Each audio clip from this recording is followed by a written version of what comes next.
over the last 9 days. Donald Trump got to spend the last 9 days saying things like I just read back to you, the prime suspect in a wide-reaching criminal investigation. Is it fair to say you guys got an advantage here based on actually nothing happening?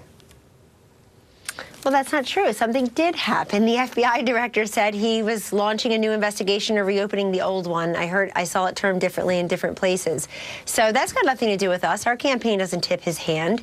And we certainly didn't, criticize him and persecute him the way others did, which I think is quite remarkable, because now they're saying we knew that he wouldn't change his conclusion. But, Steve, let's be very fair and open about what all of his conclusions were that will not be changed. Those conclusions include the fact that she was reckless and careless. She lied about the server. She lied about the number of devices. She lied about having classified information. The fact that she put yours and my security at risk does not change. It didn't change on October 28th, and it doesn't change today.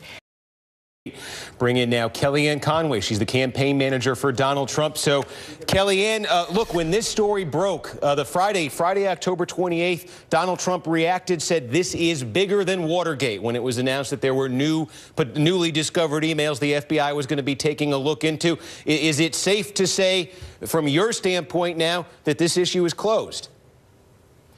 Well, some things haven't changed at all. What FBI Director Comey said on July 7th under oath to Congress is still the same, that she was reckless and careless in her handling of information, that she lied, that there was not classified information. He said, in fact, there was, that she lied, that she had only used one device.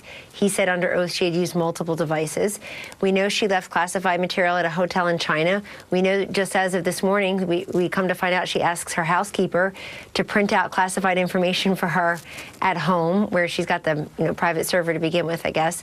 And so, the reason that so many Americans have a problem with Hillary Clinton's honesty, trustworthiness, and veracity does not change. I just find it deliciously ironic that the Democrats jumped all over Jim Comey, made him, completely attacked him for what he thought was doing his job, went so far afield, calling into question his credibility. He should resign. He's interfering with an election. Do they feel like FBI Director Jim Comey's interfering with an election today, 2 days before that election? I wonder. I think they probably don't. Let me ask you what you think of that, because I've heard mixed messages from your campaign on this. Over the summer, when he initially made the announcement that he wasn't recommending any charges, I heard from Trump supporters, I heard from Trump himself, that this was an example, in Donald Trump's own words here, of the system being rigged against him, basically saying the skids were greased to clear Hillary Clinton. Then when Comey made that announcement 9 days ago, Donald Trump said, look, I have to give him credit. I think he's doing the right thing here. How are you interpreting this intervention on Comey's part? 2 days before the election, he sends this letter to Congress. What do you think of his action? Steve, I immediately thought he's mishandled the investigation from the beginning, and this proves it yet again. In other words, why the dribs and drabs? Why the investigation's over? No, it's not. I was just kidding. Or we're not pressing charges, but let me go to Congress 2 days later and testify under oath all the things that she did wrong that might lead a different prosecutor to pressing charges. So I think that was the frustration and indeed the consternation for many people, including Donald Trump and his campaign, in that, well, she just did all these things, and then you've got folks who have done far less. You have General Cartwright has done far less. You've got the guy Saucier in the submarine taking pictures doing far less, and yet they either have or may face jail time, significant prison sentences. But Kellyanne, I don't mean to interrupt, but I want to stand on what's happened in the last 9 days, because this is, whatever side you're on, I think this is rather extraordinary what's played out over the last 9 days. So you had the FBI director on October 28th saying, whoa, we've got newly discovered emails, and then all of the drama that ensued from that. Do you think now that it is appropriate for him to provide this update 2 days before the election? I know politically this may not be good news for your campaign, but do you consider this appropriate at this point, given what happened 9 days ago, that he provides the update he just provided?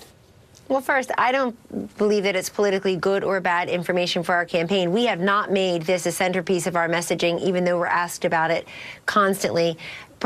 Donald Trump's out there talking about Obamacare and talking about job creation, and he's at a rally right now doing exactly that. So this has not been front and center of our campaign. He did call it when these emails were discovered. He called it bigger than Watergate. That suggests a central role in your message. Well, let me ask you something. Do you think that they went through hundreds of thousands of emails in a week?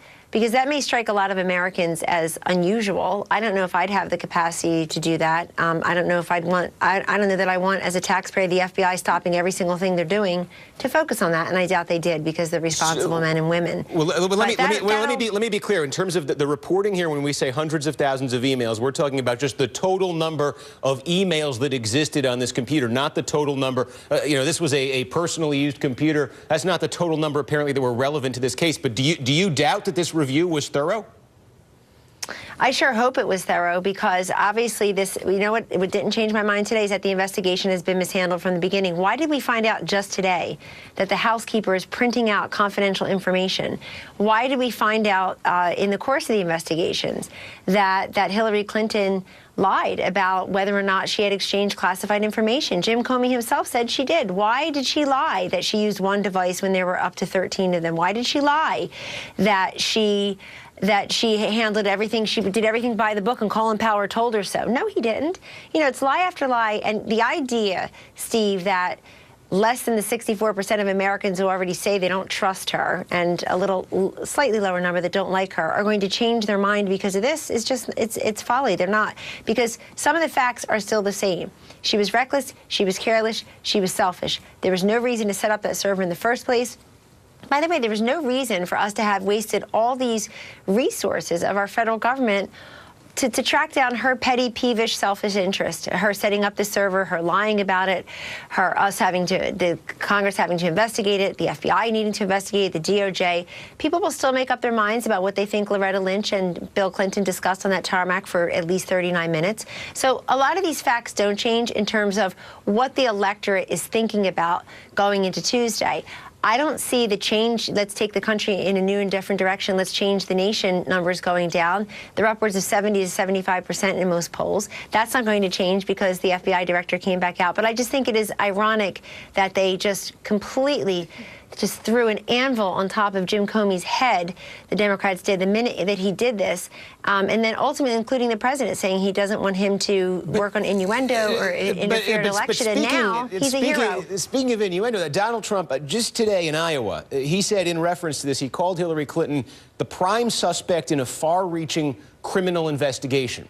So now we find out that this newly discovered trove of emails from 9 days ago, according to the FBI, the basis for what Donald Trump is talking about there, they say they've now completed their review. Nothing has changed. Nothing has changed from where we were over the summer. So is it fair to say, from your campaign standpoint, millions of votes were cast over the last 9 days? Donald Trump got to spend the last 9 days saying things like I just read back to you, the prime suspect in a wide-reaching criminal investigation. Is it fair to say you guys got an advantage here based on actually nothing happening?